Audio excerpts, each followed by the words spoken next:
In less than a week, 22 people were murdered in 4 mass shootings in the Eastern and Western Cape, 14 of them killed in just one night. The motive for these massacres have not yet been determined. Sporadic mass murder incidents are usually related to rival criminal groups taking each other out to protect their interests. Taxi hits related to roots, political killings, retribution, gangsterism and turf wars. To find out if South Africa is in the starting phases of becoming a mass murder capital, we're joined by Calvin Rafadi, forensic investigator and crime expert at Biz Traces. Thank you very much, Mr. Rafadi, for availing yourself this afternoon. The thought of it alone, that we are becoming or on the verge of becoming a crime capital, is quite scary. What factors are considered in coming to such a conclusion or a determination?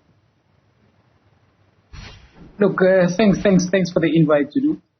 Like we said before, this is more like a cult, and this particular type of people, the killings, the mass killings, the shooting, well, it's gang-related, gangs fighting for thefts, or they either belong in certain cults, like your satanism. So the police need to up their game, and we blame visible policing. We blame our crime intelligence to as far as the state security, because they've got a division called domestic branch. Now, what does their intel tell them? Because we are dealing with organized crime here.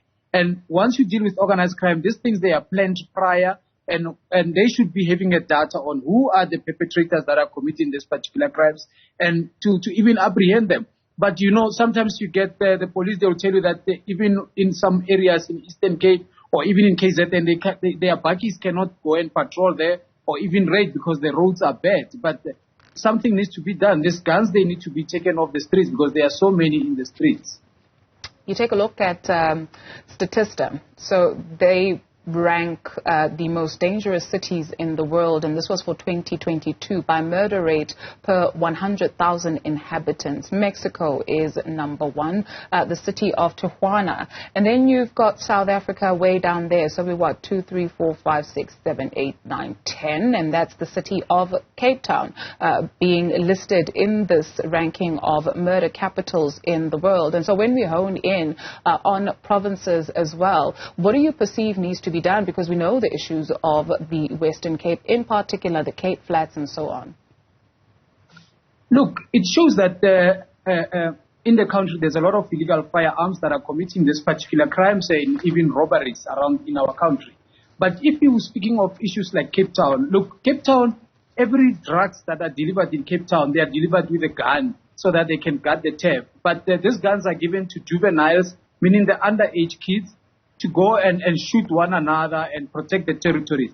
But the data of Cape Town, like we always say, there's only 5 in the five groups of people or 5 individuals that are selling this particular drugs, because one who sells at Cape Flats doesn't go and sell at Long Street in town. So we said to them that, you know what, the police, they need to activate the POCA Act because it's an organized crime.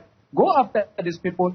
They cannot benefit from proceedings of crimes and drug issues, and yet they're still living lives. They've got properties, they've got houses, and they keep on bringing this particular guy. So it's just only 5 people that are well known in Cape Town that are controlling Cape Town, and we don't know why at this stage those people are not apprehended. It goes as far as even here in Westbury's, your Eastress, your likes of down in Soweto, which is Protea and that surrounding area, Lenasia, where they've got control on who must guard the territories.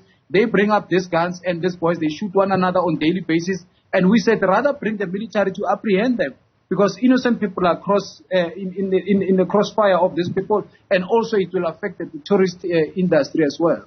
You touched on intelligence a little bit earlier on. Where are our detectives? Do we have, specialized spaces where we know that they are forecasting something? They're looking at specific areas. If it is known, to you as obvious as that, what is happening with our detective space?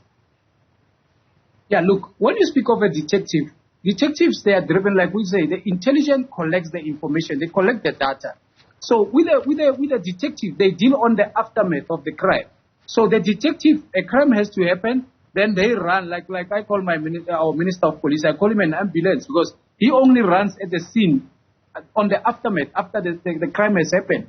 But the intelligence, they gather the information, then they come back, they give it to the detective hand in hand, so that the crime doesn't even come into action. But once you deal with crimes that have already have been committed and people have lost their life, then you bring up the detectives. But also with that space of detectives, they are lacking resources, and also again they don't have the support structure with the justice system at courts. These things of the brown envelopes that is being said every time that there's brown envelopes in court.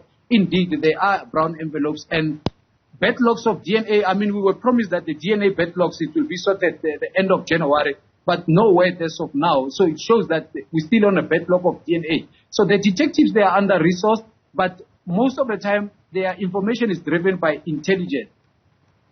And that's just it. You speak of brown envelopes, but happening at almost every tier of this problem, right? So even, and I mean, as South Africans also have to be honest with ourselves, because it's now become famous that you have money for a cold drink or whatever. But that happens, right? So even if you're trying to get out of a traffic fine or trying to get out of something as serious as murder, what then do you do when you don't have people of integrity that are tasked with taking care of the communities? Look, we always speak of Ubuntu, and people that are tasked to serve, they must do the proper job, and they must serve with dignity and integrity and honesty. So I suggest that the courts also, the justice system, the officials, they need to constantly go on a lifestyle audit, because we cannot accept corruption at courts where now people, they are seeking justice. Imagine my kids today is being raped, and then tomorrow I must worship somebody because he paid a certain bribe or he's worth X amount of money. It's unacceptable. So the integrity, the people must know that Batupele comes first, and they need to serve with integrity, and corruption must fall off, and officials need to go on lifestyle auditing. But at the same time, our leaders, they need to bring up good resources for our detective. Or if they don't know how to structure that, they must do certain imbizos where they bring business communities or business forums so that they can support and pump money into this particular resources that the detectives, they don't have to share one car to go and fetch the DNA. Another one has to go to court. Another one has to go and collect cell phone records. They are working even under stress. And the morale of that, it kills the police system as well. Well, the Premier of Gauteng, Mr. Panyaza Lesufi, making it known that he is intending to add more capacity, more so young people. Will this go any way in plugging the gap, essentially? Yeah, I think it can, but that will just be like a visible policing. It's more like when you say, let me add more blue light vehicles, marked vehicles parked at every street corner. But you need intelligence driven. You need to know what you are dealing with. Who are the people committing these crimes? What are they planning? That's what we call covert operations. Like in the townships, there used to be houses of covert operators, crime intelligence, which will know that who in the township is committing this particular crime, cash in transit, who are in the townships are committing illegal mining. That is intelligence driven. And with that, then we're going somewhere. But visible policing, putting up cameras, I mean, we see crimes every now and then, even in under the cameras that have been put up in our streets. So I guess let's go back to the beginning in answering the question. Are we on the verge of becoming, right up there on the list of crime capitals of the world? Yes, we are, because of there is no political will as well. Like we said, if you take the example of Cape Town, there are only 5 people who are controlling Cape Town, and even as far as the route of transporting drugs and even illicit cigarette, and they control the territory. They give guns to these minor kids who are juvenile and underage. But where are they now? They are still worshipped.